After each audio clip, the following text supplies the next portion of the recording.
Hey guys, Jeremy Fragrance here, the number one fragrance icon that follows the teachings of Jesus.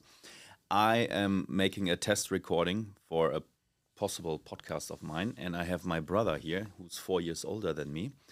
And I will ask him one question that I'm personally interested in, which is what is the first fragrance you remember having in our place in Germany, which I think I also used since it was laying around somewhere in the apartment?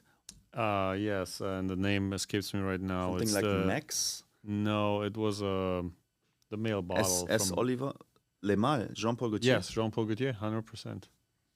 Jean Paul You Gaultier. had that already? Oh, that I had? I just used it. Yeah, It wasn't from mine. It was our stepfather's, but but earlier. I mean, really old school when you were in the before our stepfather. that's probably that's the first one that I remember paying attention to because I remember buying the fake one, the Cuba Gold, yeah. Cuba Gold. We were wearing Cuba Gold. Yeah, I actually still bought that recently from Amazon. I thought it was kind of fun to rememorize. I bought that in Krakow. One more question, and then you can ask me one question or two. Okay, sure. Okay. What is the earliest compliment you remember for a fragrance that you received? And well, let me ask you rather, what's the earliest fragrance that you remember receiving good feedback with? 100%. It was Diesel, the one with the leather. It wasn't like it was like a fabric case around the bottle.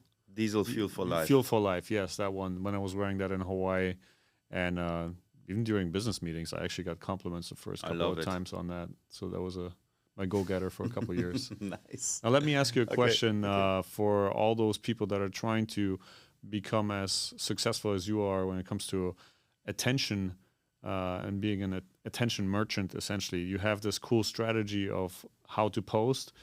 Maybe you could just give me those 3 points that you told me. Yeah. And then specifically, you have something that I call the content cannibalization, where you let fight certain content pieces against each other. Tell us about that. My way of succeeding at YouTube, besides on social media, besides many others, is I post a lot of content on the relevant platforms in a high energy state.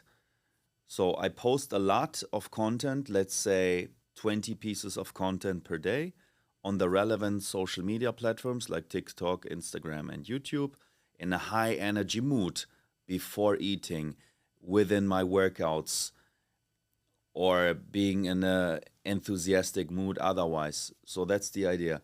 High energy state, posting a lot of content on the relevant platforms. And that goes for you also if you're a cake influencer or a car influencer, because people generally like the high energy people, even if it's in the other direction, but I rather go the positive direction. And obviously it's important for all influencers to post on the relevant platforms. And also, just like Picasso painted a lot of pictures, or my perfumer Alberto Morias made a lot of fragrances, you also as an artist should create a lot of stuff. So that would be the third thing. Create Awesome. a lot of stuff on the relevant platforms in a high energy mood. Awesome. Cool. Guys, thank you for tuning in here live from New York City with Armando at Podcast Central. Check him out if you guys need to record something. He's got some really cool rooms here, got everything set up. You can rent it out with the technical staff. Really cool. And it's very affordable. Very cool. Below yeah. $150 an hour. It's For pretty certain rooms. affordable. including the technician. It's good. Yeah. All right. Take care, guys. Bye. I post that on my YouTube channel. It would be a nice